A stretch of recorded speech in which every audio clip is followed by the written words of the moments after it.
At my son's engagement party, my daughter-in-law suddenly disappeared, until the waiter grabbed my arm and told me something shocking. In the parking lot, I saw something that froze my bones. 5 minutes later, I revealed it to everyone. Subscribe to the channel for more stories like this, and comment the city you're watching from. My name is Geraldine, and I've been planning this engagement party for 3 months. Every detail had to be perfect for my son Scott and his fiancée Peyton. The ivory tablecloths, the white roses, the string quartet I'd hired despite stretching my budget thin.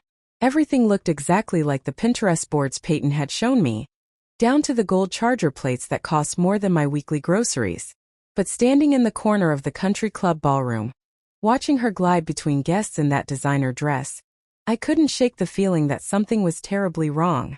It wasn't anything I could put my finger on. Not at first. Peyton smiled at all the right moments, laughed at the appropriate times, played the part of the blushing bride-to-be perfectly. But I'd raised Scott for 32 years, and I knew when something didn't feel right. The first thing that bothered me was how she hugged me when she arrived. It lasted exactly 2 seconds, her arms barely touching my shoulders, like she was embracing a stranger she was obligated to greet. When she pulled back, her smile was bright and practiced, but her eyes never quite met mine. "Geraldine, you've outdone yourself," she said, her voice honey-sweet but somehow hollow. "Everything looks absolutely stunning." I'd spent weeks coordinating with the florist, the caterer, the venue staff. I'd even driven to 3 different stores to find the specific shade of gold napkins she wanted. But the way she said it made me feel like hired help receiving polite acknowledgement rather than family receiving gratitude. Scott appeared beside her, beaming with pride as he wrapped his arm around her waist. My boy looked so happy, so completely smitten. He'd always been trusting, even as a child. Sometimes I worried he was too trusting. "Mom, isn't she incredible?" he said, pressing a kiss to Peyton's temple. "I still can't believe she said yes." Peyton's laugh was like wind chimes, pretty but artificial. "Oh honey, you're embarrassing me." But she wasn't embarrassed. She was performing. I'd seen enough performances in my 60 years to recognize one. As the evening progressed, I watched her work the room with calculating precision. She remembered everyone's names, asked about their children, complimented the women's dresses and the men's accomplishments. But there was something mechanical about it, like she was following a script she'd memorized. I noticed she kept checking her phone. Not obviously, not in a way that would seem rude. She'd excuse herself to the powder room and come back minutes later, or step onto the terrace for fresh air. Each time, her fingers were moving across the screen before she was fully out of sight. The second thing that bothered me was how she introduced me to her friends. "This is Scott's mother," she'd say, never "this is my future mother-in-law," or even just "this is Geraldine." Always Scott's mother. Like I was an appendage to him rather than someone who would soon be part of her family. Her own parents had flown in from Phoenix, a perfectly polished couple who spoke in the same honey-sweet tones their daughter had mastered.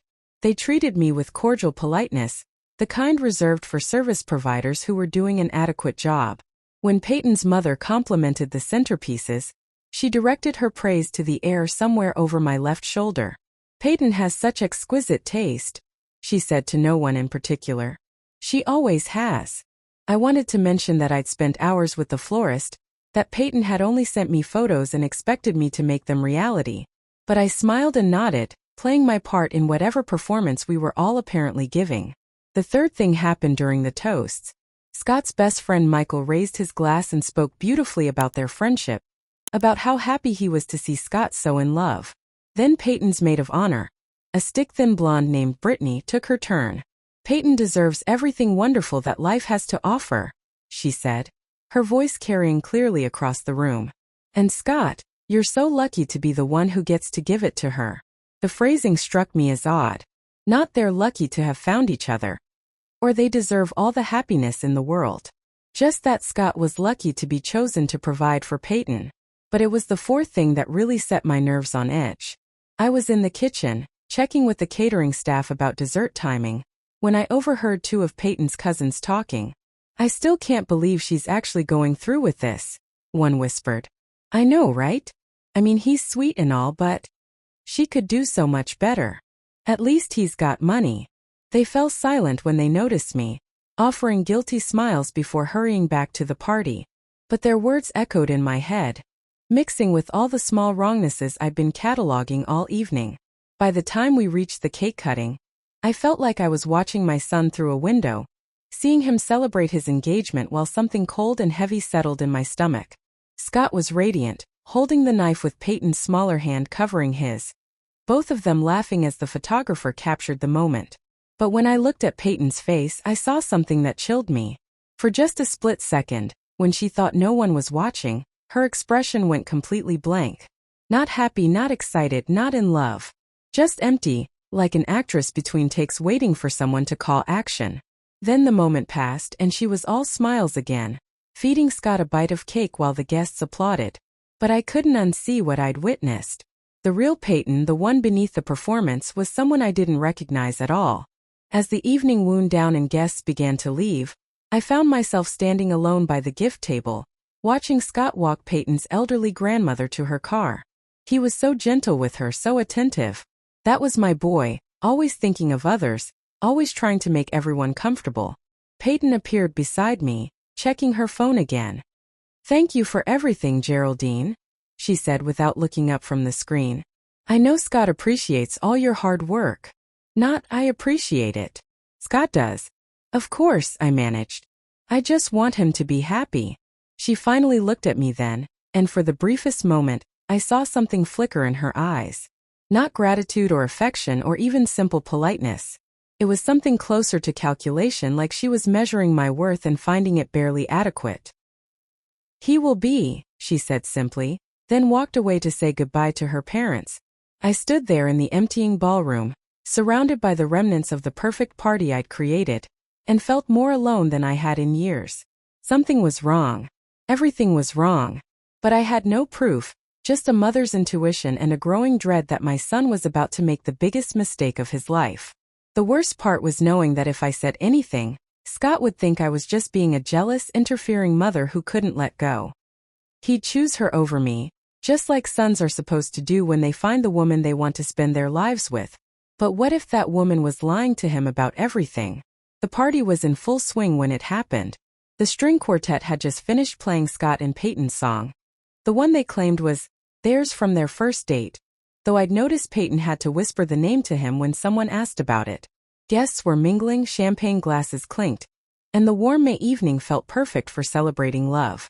I was arranging the last of the wedding gifts on the display table when I realized I hadn't seen Peyton in almost 20 minutes. First, I didn't think much of it. People step away from parties all the time. Bathroom breaks, phone calls, a moment of quiet air on the terrace. But then I noticed Scott scanning the room, his brow slightly furrowed in the way it got when he was trying to solve a problem. "Have you seen Peyton?" he asked me, appearing at my elbow with that concerned look I'd known since he was a little boy afraid he'd lost his favorite toy. "Not recently, honey. Maybe she's in the powder room." He nodded, but I could see him doing the same mental calculation I was. How long had it been? Where could she have gone?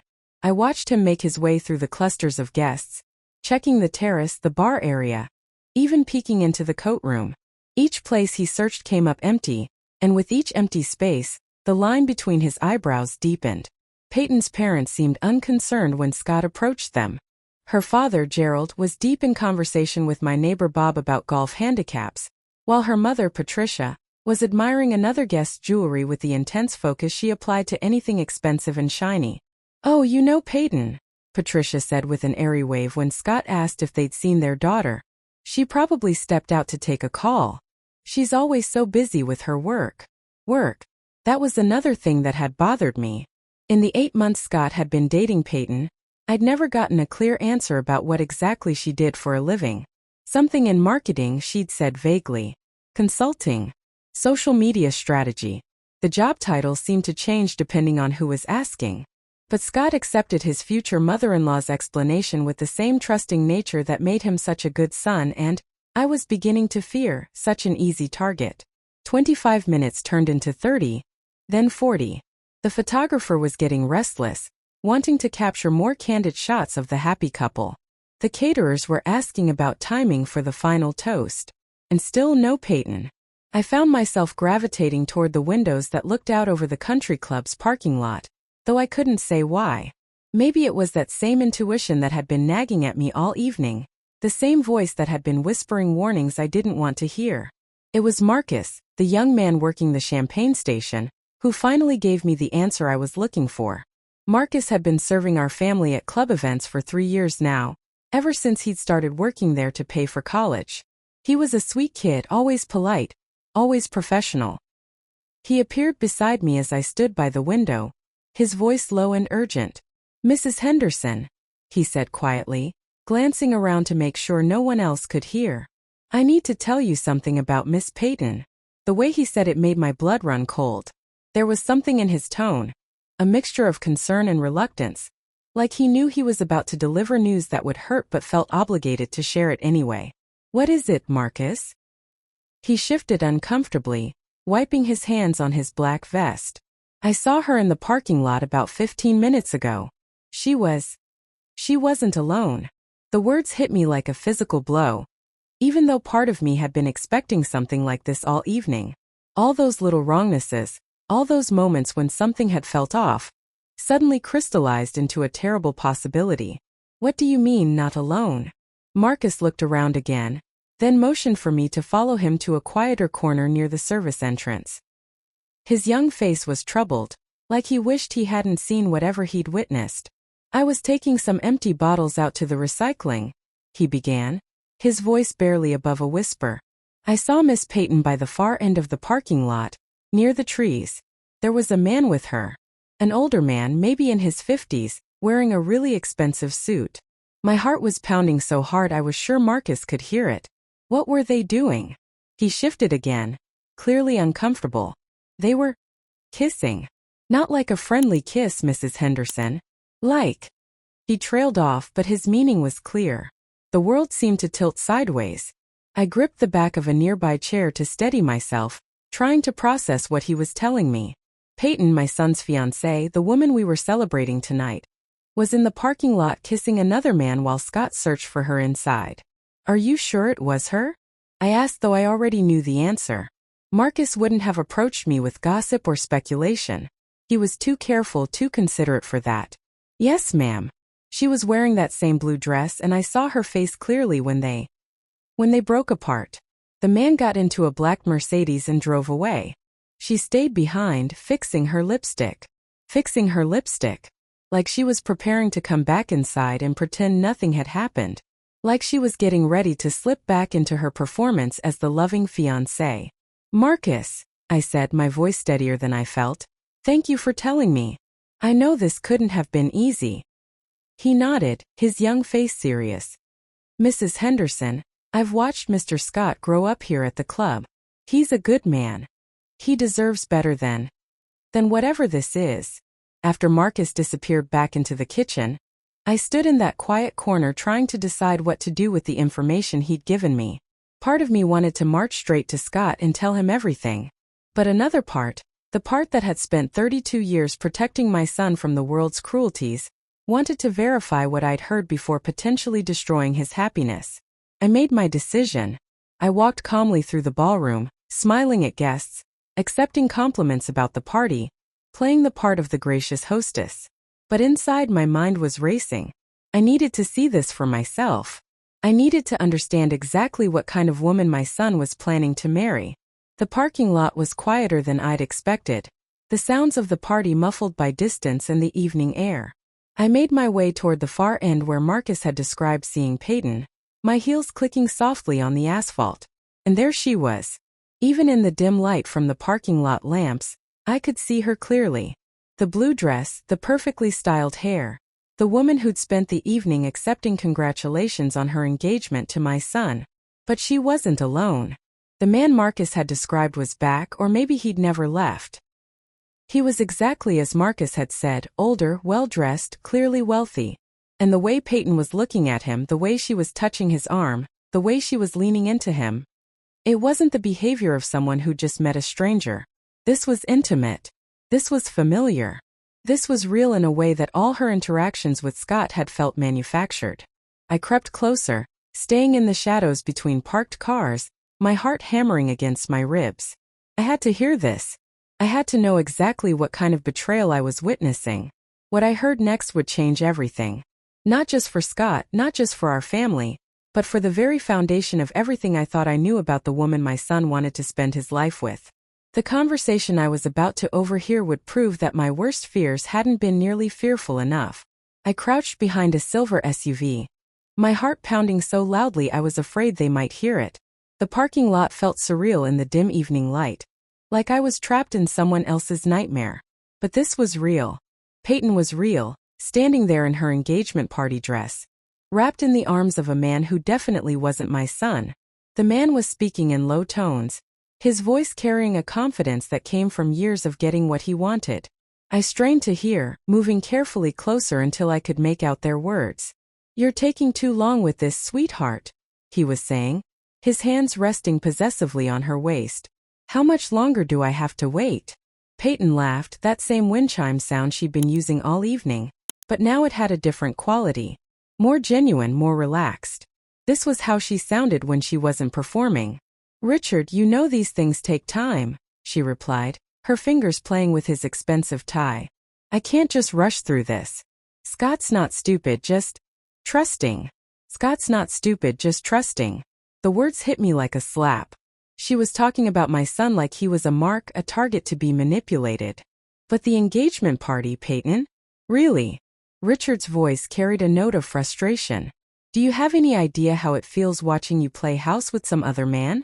"It's not playing house," Peyton said sharply, then softened her tone. "It's an investment. Scott's trust fund doesn't fully vest until he's married for at least 6 months. 6 months, Richard. Then we can disappear together with enough money to live exactly the way we want." My legs nearly gave out. I gripped the car bumper to keep from falling, bile rising in my throat. She was planning to marry my son for his money. Worse than that, she was planning to rob him and disappear. 6 months of watching you pretend to love him," Richard muttered. 6 months of him touching you, kissing you. "Oh please," Peyton scoffed. "Scott's about as passionate as lukewarm tea. Do you know he asked permission before he kissed me on our first date? Permission. And he still does that thing where he asks if I'm comfortable with every little thing. It's pathetic." They both laughed and the sound made my stomach churn. She was mocking my son's kindness, his consideration, all the qualities that made him a good man. She saw his gentleness as weakness, his respect as something to exploit. "What about his mother?" Richard asked. "She seems attentive." I held my breath, waiting for her response. "Geraldine." Peyton's voice dripped with disdain. "She's a lonely old woman who lives through her son. Honestly, it's kind of sad. She planned this whole party herself, down to folding the napkins, just desperate to feel important. She keeps trying to bond with me like we're going to be best friends or something." The cruelty in her voice was breathtaking. I'd spent 3 months planning every detail of this party, stretching my budget, calling in favors, all because I wanted to give Scott and his fiancée a beautiful celebration. And she saw it as the desperate actions of a pathetic old woman. "She doesn't suspect anything?" Richard pressed. "Please. She's too busy playing the doting mother-in-law to notice anything real.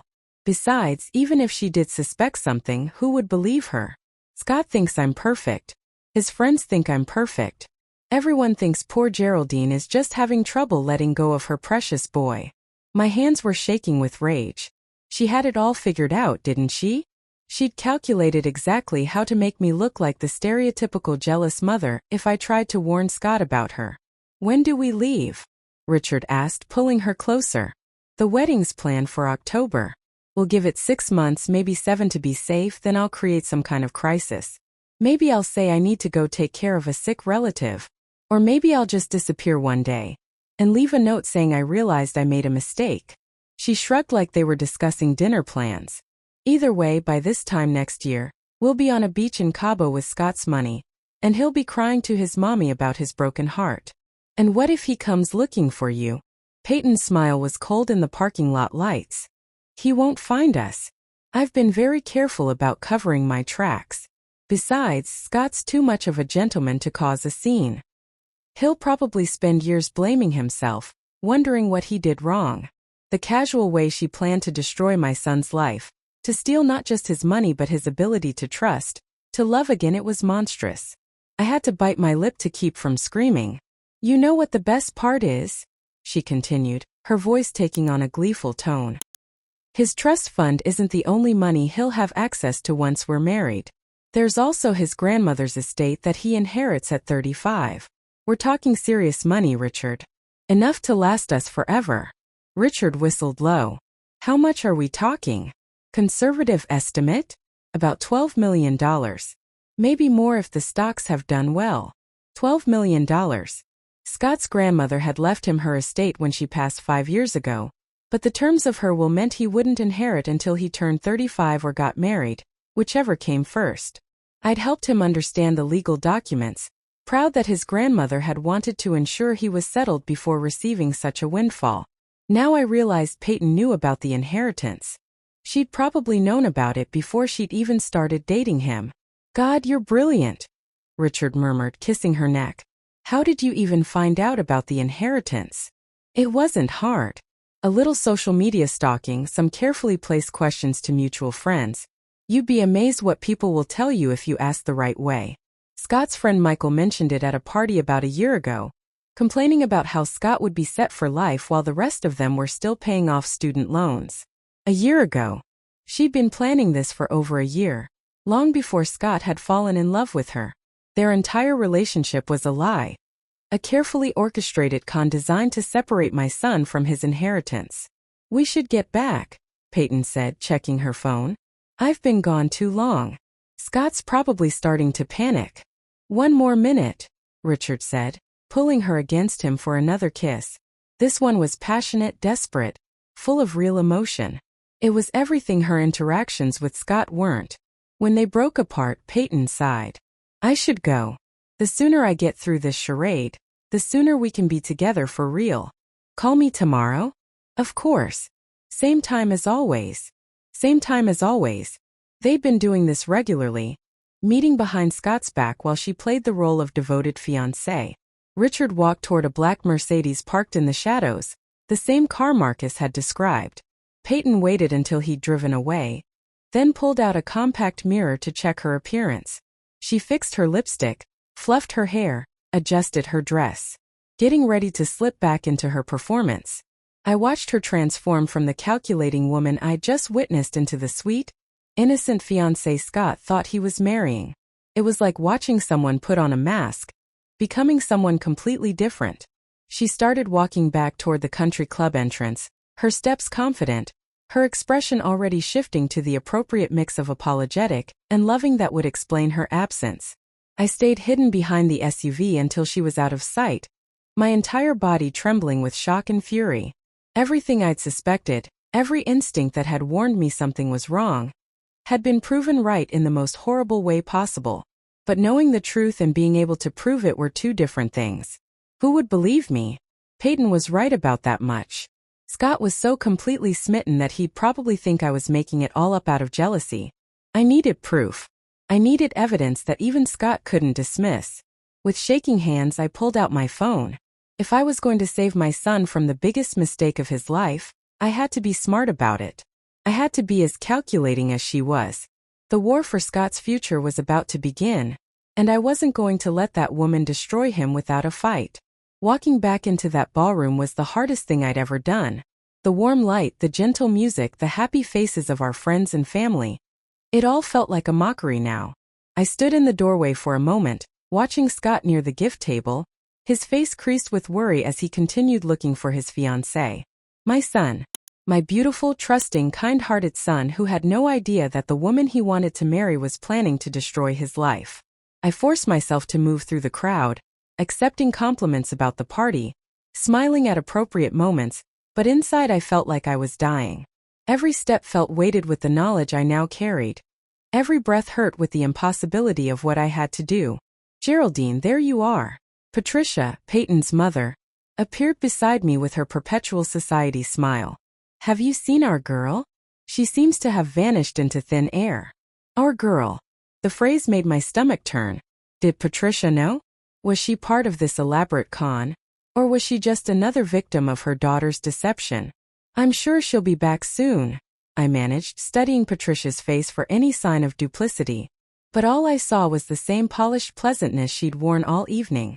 "Oh, I'm not worried," Patricia laughed airily. "Peyton's always been independent. Even as a child, she'd disappear for hours, exploring or playing with friends. We learned early not to hover." Independent. Is that what they called it when your daughter was secretly meeting her real boyfriend in parking lots? I excused myself and made my way to the bar, ordering a glass of wine with hands that shook slightly. The bartender, a kind-faced woman in her 40s, noticed my distress. "Big night, huh?" she said gently, sliding the wine across the polished wood. "Engagement parties can be overwhelming. So much emotion. If only she knew." I took a large sip of wine, trying to steady my nerves, and that's when I saw her. Peyton gliding through the entrance with the grace of someone who'd never been gone. Never been anywhere but exactly where she should be. She perfected her apologetic expression, her hands clasped together in front of her like a penitent schoolgirl. Scott spotted her immediately and rushed over, relief flooding his features. I watched from across the room as she went into her act. "I'm so sorry, baby," I heard her say as I moved closer, drawn by some masochistic need to witness her performance. "My cousin called from Phoenix. There's been a family emergency." Family emergency. How convenient. How perfectly timed to explain a 45-minute absence from her own engagement party. "Is everything okay?" Scott asked, his voice full of genuine concern. "Do we need to call your parents? Do you need to go home?" The way he immediately offered to end his own engagement party for her supposed family crisis made my heart ache. This was the boy who'd once walked me to every doctor's appointment when I'd had my gallbladder surgery, who still called me every Sunday just to check in. He loved completely, trusted absolutely, and she was going to use that against him. "No, no," Peyton said, placing her hand on his chest in that possessive way I'd noticed earlier. "It's handled. I just needed to make sure my aunt had everything she needed. I would never let anything ruin tonight." The lie came so easily, so naturally. She looked directly into Scott's eyes as she spoke, her own eyes shining with what anyone would interpret as sincerity. "You're amazing," Scott murmured, pulling her close. "I love how much you care about your family." Over his shoulder, Peyton caught my eye. For just a moment, her mask slipped, and I saw something cold and triumphant in her expression. Then she smiled sweetly and turned her attention back to Scott. "Should we do that final toast now?" she suggested. "I know people have been waiting." As Scott went to gather the photographer and signal the band, I found myself standing alone with Peyton for the first time all evening. This was my chance to confront her, to let her know that I knew exactly what she was. "Family emergency?" I said quietly, my voice steady despite the rage coursing through me. Peyton's smile never wavered. "Yes, my cousin in Phoenix. Very stressful."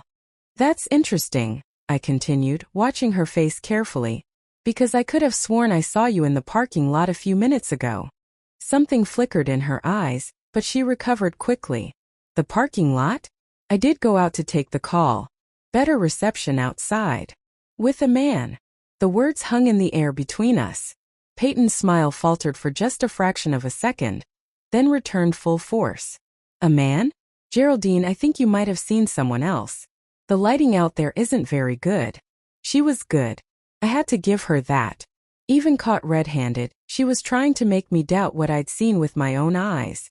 "Black Mercedes," I said. "Expensive suit.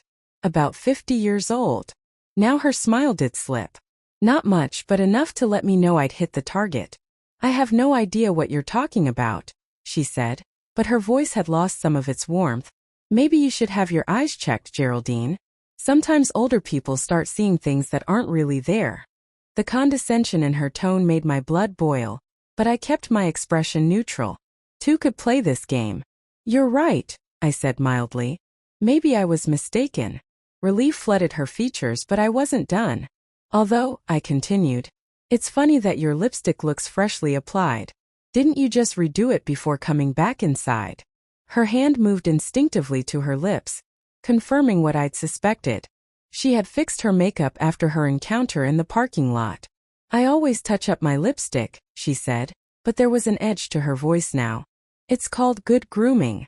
"Of course," I agreed pleasantly. "Just like it's good manners to stay at your own engagement party, instead of disappearing for 45 minutes. We stared at each other for a long moment, two women who finally understood exactly where they stood. She knew that I knew, and I knew that she knew I knew. The polite pretenses were over.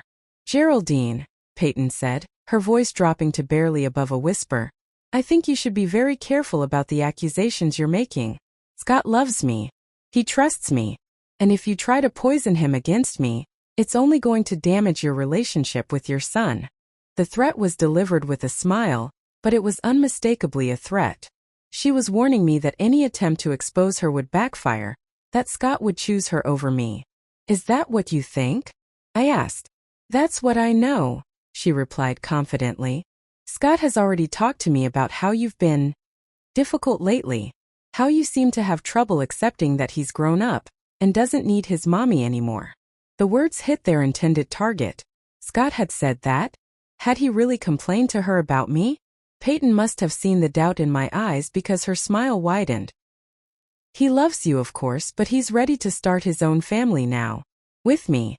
And if you can't accept that, well, maybe it would be better if you weren't such a big part of our lives." She was isolating him, just like abusers did.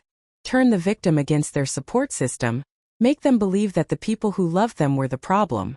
"Ladies." Scott appeared beside us, beaming with happiness. "Are you two having a nice chat? I love seeing my favorite girls getting along." Favorite girls. I wanted to shake him, to scream that one of his favorite girls was planning to rob him blind and disappear. But Peyton was already linking her arm through his, already claiming her territory. "Just talking about wedding plans," she said brightly. "Your mom has such wonderful ideas." The ease with which she lied, the way she could shift from threatening me to charming Scott in the space of seconds, was truly frightening. This wasn't just someone after money. This was someone who enjoyed the manipulation, who got pleasure from pulling strings and watching people dance. "That's great," Scott said, squeezing both our hands. "I want my two favorite women to be friends." I looked at my son, really looked at him. He was glowing with happiness, practically vibrating with joy. He'd found someone he thought was his soulmate, someone he believed would share his life and give him the family he'd always wanted. How could I destroy that? How could I be the one to tell him that it was all a lie? But how could I not? The photographer called us over for more pictures, and I watched Scott and Peyton pose together, her hand on his chest, his arms wrapped protectively around her. They looked perfect together. Happy. In love. If I hadn't witnessed what I'd seen in the parking lot, if I hadn't heard her planning his destruction with her own lips, I might have believed it too. The rest of the evening passed in a blur. More toasts, more pictures, more congratulations for the happy couple. I played my part, smiled at the right moments, accepted praise for throwing such a lovely party. But inside I was calculating, planning, trying to figure out how to save my son from a woman who was very good at being exactly what he wanted her to be. As the last guests finally left and the catering staff cleaned up, I found myself alone with Scott and Peyton in the empty ballroom. Scott was loosening his tie, still energized from the evening. "Mom, this was incredible," he said, pulling me into a hug. "Thank you for making tonight so special." Over his shoulder, I could see Peyton watching us, that calculating look back in her eyes. "Anything for you, sweetheart," I said, meaning it more than he could possibly know, because I would do anything to protect him, even if it meant destroying his happiness in the short term to save his future. The question was, how? 3 days passed like an eternity. 3 days of sleepless nights, of staring at my phone wondering if I should call Scott, of rehearsing conversations I wasn't sure I'd ever have the courage to start. I'd always prided myself on being decisive, but this situation had me paralyzed between protecting my son and potentially destroying our relationship forever. I kept replaying Peyton's threat over and over. "Scott has already talked to me about how you've been difficult lately." Had he really said that? Was I losing him already, even before the truth came out? On Thursday morning I made my decision. I couldn't go to Scott first. Peyton was right about one thing. He was completely smitten with her, and any accusations from me would look like jealousy. But maybe, just maybe, I could get her to confess. Or at least trip her up enough to reveal her true nature to Scott himself. I called Peyton's cell phone, my hands trembling as I dialed the number Scott had given me months ago, for emergencies. Geraldine. Her voice sounded surprised, cautiously pleasant. Is everything okay? I was wondering if we could meet for coffee, I said, trying to keep my voice casual. I know we got off on the wrong foot at the party, and I'd like to clear the air. For Scott's sake. There was a pause. I could practically hear her calculating, weighing the risks and benefits of meeting with me. Of course, she said finally. I'd love that. I want us to be friends, Geraldine. Family should stick together. Family. The word made my skin crawl coming from her lips. We arranged to meet at a small cafe downtown, neutral territory where neither of us would have the advantage. I arrived 15 minutes early and chose a table in the back corner, somewhere we could talk privately without being overheard. Peyton walked in exactly on time, looking effortlessly elegant in a cream-colored sweater and designer jeans. She spotted me immediately and approached with that same practiced smile she'd worn at the engagement party. Geraldine, you look lovely, she said, settling into the chair across from me. I'm so glad you called. I've been hoping we'd have a chance to really talk. I watched her order a skinny vanilla latte with oat milk and an extra shot, noting how she made the simple order sound like a complex negotiation. Everything about her was calculated, designed to project an image of sophisticated refinement. I wanted to apologize, I began, sticking to the script I'd rehearsed. I think I might have been overprotective at the party. It's hard for a mother to let go, you know. Peyton's smile warmed, and she reached across the table to pat my hand. Oh, Geraldine, you don't need to apologize. I completely understand. Scott is lucky to have such a caring mother. Her touch felt cold, mechanical, like shaking hands with a mannequin. He's my whole world, I continued, testing the waters. After his father left when he was 8, it's just been the two of us. Sometimes I worry I've made him too dependent on me. Not at all, Peyton said smoothly. Scott talks about you constantly, about how hard you work to provide for him, how you sacrifice to send him to good schools. You should be proud of the man you raised. She was good. Every word was perfectly chosen to make me feel valued, appreciated. If I hadn't known what I knew, I might have actually started to like her. He's always been trusting, I said carefully. Sometimes too trusting. I worry about people taking advantage of his good nature. Something flickered in Peyton's eyes, but her expression remained pleasant. That's one of the things I love most about him. His ability to see the best in people. It's rare to find someone so genuine in today's world. Yes, I agreed. Someone could really hurt him if they wanted to. The flicker became more pronounced. I suppose that's possible, Peyton said slowly. But Scott's not a child, Geraldine. He's a grown man who can take care of himself. Of course he is. I just meant that if someone wanted to, say, manipulate him for money, he might not see it coming. Now I had her attention. Peyton set down her coffee cup with deliberate precision, her smile never wavering but something shifting behind her eyes. That's an interesting concern, she said. Are you worried about something specific? This was it. The moment of truth. I saw you in the parking lot, Peyton. The words hung in the air between us. For a long moment, neither of us moved. Then Peyton laughed, a light, dismissive sound. Oh, that again. Geraldine, I told you I was taking a phone call about my cousin's emergency. With Richard. Her laugh cut off abruptly. The mask was slipping just a little, but enough for me to see the calculation behind it. I don't know anyone named Richard, she said, but her voice had lost some of its warmth. Black Mercedes. Expensive suit. About 50 years old. The man you've been seeing behind Scott's back. Peyton stared at me for a long moment, and I could see her deciding how to play this. Deny everything? Continue the charade? Or finally drop the pretense? She chose option 3. Her smile faded, replaced by something colder, more honest. And what exactly do you think you saw, Geraldine? I think I saw my son's fiancée kissing another man while her engagement party was going on inside. You think you saw that? Peyton repeated, leaning back in her chair. But who's going to believe you? An overprotective mother who's clearly having trouble letting go of her son. There it was. The real Peyton, the one I'd glimpsed in the parking lot. I know what I saw, I said quietly. Do you? Because from where I'm sitting, it looks like a lonely old woman who's so desperate to keep her son close that she'd make up stories about his fiancée. The words stung because they echoed my own fears. But I pressed on. I heard you talking about Scott's trust fund. About his grandmother's inheritance. Peyton's eyes narrowed. You were eavesdropping? That's quite an accusation to make based on overheard conversation fragments. $12 million. That's what you said he'd inherit. For the first time, Peyton looked genuinely shaken. But she recovered quickly. Even if that were true, she said slowly, what are you suggesting? That I'm only marrying Scott for money? That's a pretty serious accusation to make without proof. I heard you planning to disappear after 6 months of marriage. To take his money and run away with Richard. Peyton was quiet for a long moment, studying me like I was a puzzle she was trying to solve. Then she smiled, but it wasn't pleasant anymore. You know what your problem is, Geraldine? You can't accept that your son chose me. You can't stand that he loves someone more than he loves you. This isn't about jealousy, isn't it? Peyton interrupted.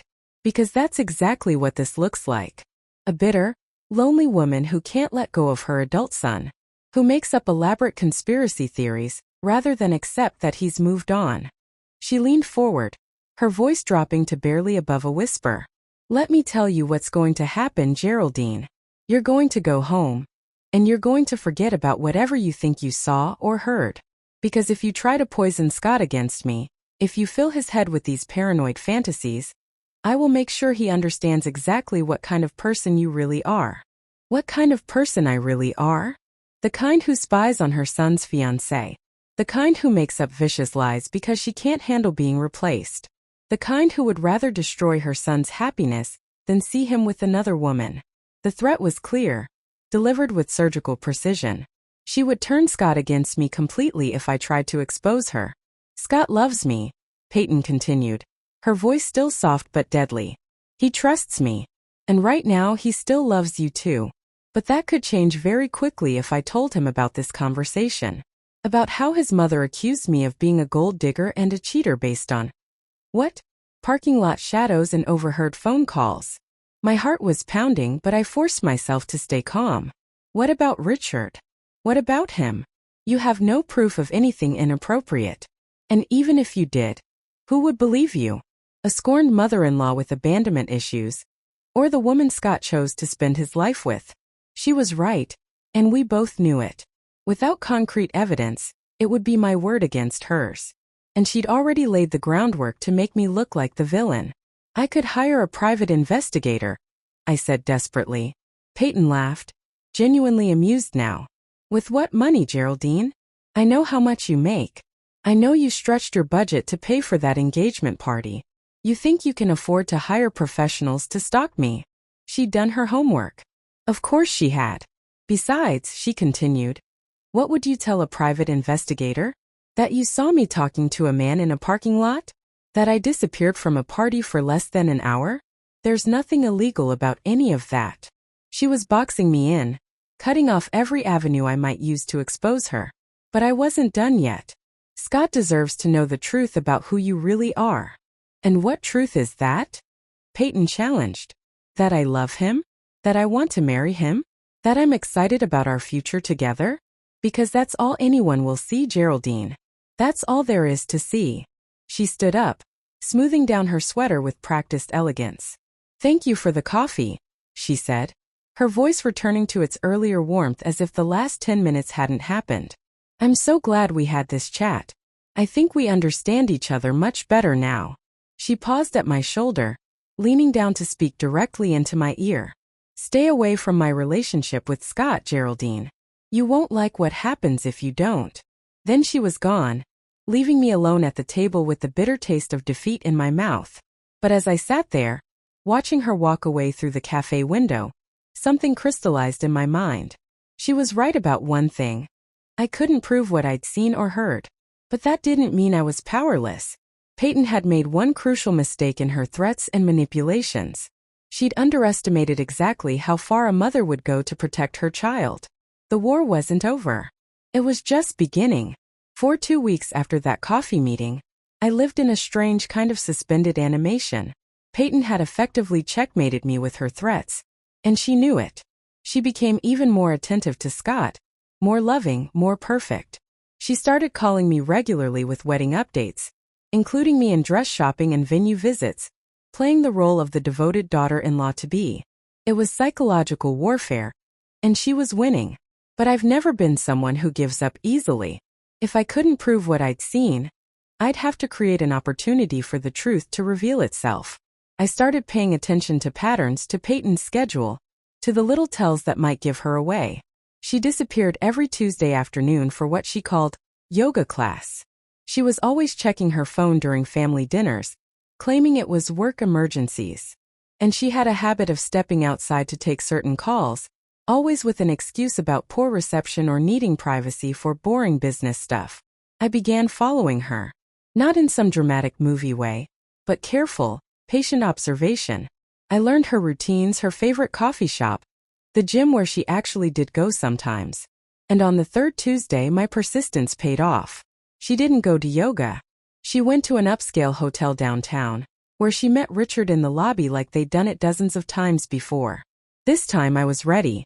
This time I had my phone out and recording as they embraced, as they kissed, as they walked hand in hand toward the elevators like a couple heading to their regular room. But even as I captured the evidence, I knew it might not be enough. Peyton was clever. She'd find a way to explain it away, to make it seem innocent or turn it around on me. I needed something bigger, something undeniable. The opportunity came 3 days later, in the most unexpected way. Scott called me on Friday evening, his voice tight with confusion and hurt. "Mom, I need to talk to you. Can you come over?" I found him in his kitchen, still in his work clothes, holding a stack of papers that looked like legal documents. His face was pale, his usually bright eyes dull with something I'd never seen there before: doubt. "What's wrong, sweetheart?" He held up the papers. "These came in today's mail. It's information about a marriage license application from Clark County, Nevada." My heart stopped. What kind of information? Peyton's name is on it. But not with me. With someone named Richard Morrison. The application is dated 6 months ago. 6 months ago. Before she'd even met Scott. "There has to be some mistake," I said carefully, not wanting to seem too eager to believe the worst. "That's what I thought," Scott said miserably. So I called the number on the letterhead. "It's a private investigator's office. They said someone hired them to look into Peyton's background, and when they found this, they felt obligated to send it to me anonymously. Someone had hired a private investigator. Someone with more resources than I had. Someone who'd found exactly what I'd needed to expose Peyton's lies." "Did you ask Peyton about it?" Scott shook his head. "I tried calling her, but she's not answering. She said she was going to visit her college roommate in Sacramento for the weekend." Sacramento? Or more likely, another hotel rendezvous with Richard. "Maybe there's an innocent explanation," I said, though we both knew there wasn't. "Mom," Scott said quietly, "what if there isn't? What if?" He trailed off, unable to voice his worst fears. This was my moment. The moment I'd been waiting for. When Scott was finally ready to see the truth. But I had to be careful. I couldn't seem vindicated or triumphant. I had to let him come to his own conclusions. "What can I do to help?" I asked simply. "I don't know. I feel so stupid. How could I not have seen this?" "Because you loved her," I said, putting my arm around him. "Because you trusted her. There's nothing stupid about that." We sat in his kitchen for another hour, talking through the implications, trying to make sense of how elaborate Peyton's deception had been. Scott showed me other things he'd started noticing. Credit card statements that didn't match her stories. Inconsistencies in what she told him about her family. Friends who seemed surprised when he mentioned their engagement timeline. "I think I need to confront her," he said finally. "Are you sure you're ready for that?" He nodded grimly. "I need to hear her try to explain this. I need to see if she can look me in the eye and lie to me again." The confrontation happened the next evening. Scott had asked Peyton to come to his apartment to talk about wedding plans. I wasn't there, but he called me afterward, his voice hollow with betrayal and relief in equal measure. "She tried to deny it at first," he told me. "Said the marriage license was fake, that someone was trying to frame her. But when I told her I'd already called the courthouse in Vegas to verify it, she finally broke down." "What did she say?" "The truth. Or at least part of it. She admitted she was married to Richard. Said it was a mistake she'd made when she was drunk in Vegas. Said she'd been trying to figure out how to get divorced before our wedding. Even in confession, Peyton had tried to minimize her betrayal, to make it seem like a simple mistake rather than deliberate fraud. But then, Scott continued. She said something that made me realize just how calculated this all was. She said she'd been planning to tell me after we were married, that she thought it would be easier to handle once we were legally committed to each other. After they were married. After Scott's trust fund would have vested. After she would have had legal claim to his assets. I asked her about the money, Scott said quietly. About my grandmother's inheritance. And Mom, the look on her face. She knew exactly what I was talking about. She knew details I'd never shared with her. What did you do? I told her to get out. I told her the engagement was over and that if she ever contacted me again, I'd press charges for fraud. Relief flooded through me so intense it made me dizzy. How are you handling all this? Honestly, part of me is devastated. I really thought I loved her, thought she loved me. But another part of me is just grateful I found out now instead of after the wedding. I'm so proud of you, I said, meaning it completely. Mom, Scott said hesitantly, I owe you an apology. For what? For not listening when you tried to warn me. I can see now that you were trying to protect me, and I dismissed your concerns as jealousy. You don't need to apologize for loving someone. Maybe not.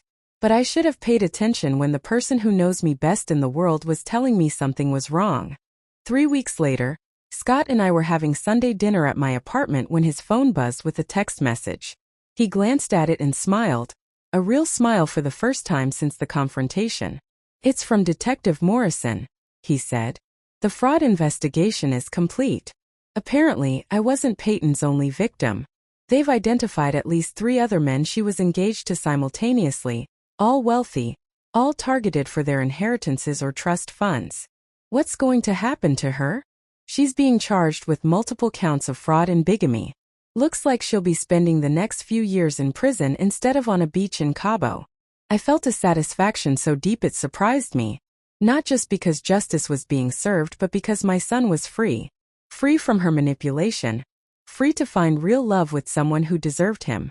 There's something else, Scott said, pulling an envelope from his jacket pocket. This came for you yesterday. Inside was a short note on expensive stationery. Mrs. Henderson, I wanted you to know that it was me who hired the private investigator to look into Peyton's background. I saw how she was treating you at the engagement party, and something about her didn't sit right with me. I've seen too many good people hurt by manipulators like her. I hope this helps. Richard Morrison's ex-wife, Margaret. I stared at the note amazed. Richard's ex-wife had been watching too. Had seen through Peyton's facade just like I had. She'd had the resources to prove what I could only suspect, and she'd been brave enough to act on it. Mom, Scott said gently, I know this whole situation has been hard on you too. You tried to warn me and I made you feel like the villain. That must have been terrible. I thought about those weeks of sleepless nights, of being painted as the jealous, interfering mother, of watching my son fall deeper under Peyton's spell while feeling powerless to stop it. It was worth it, I said simply. You're safe. That's all that matters. Scott reached across the table and took my hand. I love you, Mom. And I promise next time I'll listen when you tell me something doesn't feel right. Next time, I hope you'll find someone who makes us both happy to welcome her into the family. He smiled, squeezing my fingers. When I do find her, she'll have to pass the Geraldine Henderson test first. That's a pretty high bar, I warned him. Good, he said. It should be. 6 months later, Scott started dating a nurse named Sarah whom he met at a charity fundraiser. She was kind, genuine, and smart enough to see through superficial charm. The first time she came to Sunday dinner, she insisted on helping me cook, rolled up her sleeves, and told me stories about her patients while we chopped vegetables together. When Scott stepped out to take a work call, she turned to me with a serious expression. I want you to know, she said quietly, that I would never try to come between Scott and his family. What you two have is special, and I respect that. Looking at her honest face, her calloused hands that spoke of real work and genuine care, I felt something I hadn't experienced in years. the joy of truly welcoming someone into our family. Sarah, I said, smiling through tears I didn't bother to hide. I think you're exactly what we've been waiting for. And for the first time since that nightmare engagement party, I felt completely at peace. My son was safe, surrounded by people who truly loved him. And I had learned that sometimes the greatest act of love is refusing to stay silent when something feels wrong. The truth had set us all free. 3 weeks later, Scott and I were having Sunday dinner at my apartment when his phone buzzed with a text message. He glanced at it and smiled, a real smile for the first time since the confrontation. "It's from Detective Morrison," he said. "The fraud investigation is complete. Apparently, I wasn't Peyton's only victim. They've identified at least 3 other men she was engaged to simultaneously, all wealthy, all targeted for their inheritances or trust funds. What's going to happen to her? She's being charged with multiple counts of fraud and bigamy. Looks like she'll be spending the next few years in prison instead of on a beach in Cabo." I felt a satisfaction so deep it surprised me, not just because justice was being served but because my son was free. Free from her manipulation. Free to find real love with someone who deserved him. "There's something else," Scott said, pulling an envelope from his jacket pocket. "This came for you yesterday." Inside was a short note on expensive stationery. "Mrs. Henderson, I wanted you to know that it was me who hired the private investigator to look into Peyton's background. I saw how she was treating you at the engagement party, and something about her didn't sit right with me. I've seen too many good people hurt by manipulators like her. I hope this helps. Richard Morrison's ex-wife, Margaret." I stared at the note amazed. Richard's ex-wife had been watching too. Had seen through Peyton's facade just like I had. She'd had the resources to prove what I could only suspect, and she'd been brave enough to act on it. "Mom," Scott said gently, "I know this whole situation has been hard on you too. You tried to warn me and I made you feel like the villain. That must have been terrible."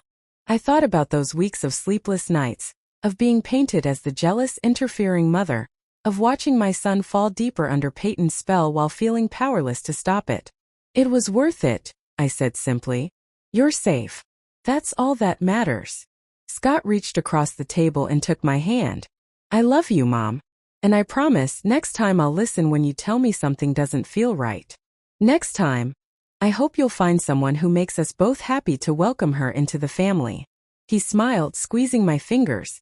"When I do find her, she'll have to pass the Geraldine Henderson test first." "That's a pretty high bar," I warned him. "Good," he said. "It should be." 6 months later, Scott started dating a nurse named Sarah whom he met at a charity fundraiser. She was kind, genuine, and smart enough to see through superficial charm. The first time she came to Sunday dinner, she insisted on helping me cook, rolled up her sleeves, and told me stories about her patients while we chopped vegetables together. When Scott stepped out to take a work call, she turned to me with a serious expression. "I want you to know," she said quietly, "that I would never try to come between Scott and his family. What you two have is special, and I respect that." Looking at her honest face, her calloused hands that spoke of real work and genuine care, I felt something I hadn't experienced in years.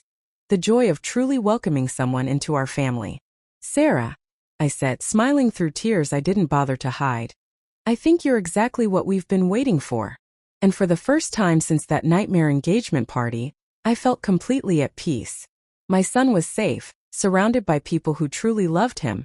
And I had learned that sometimes the greatest act of love is refusing to stay silent when something feels wrong. The truth had set us all free.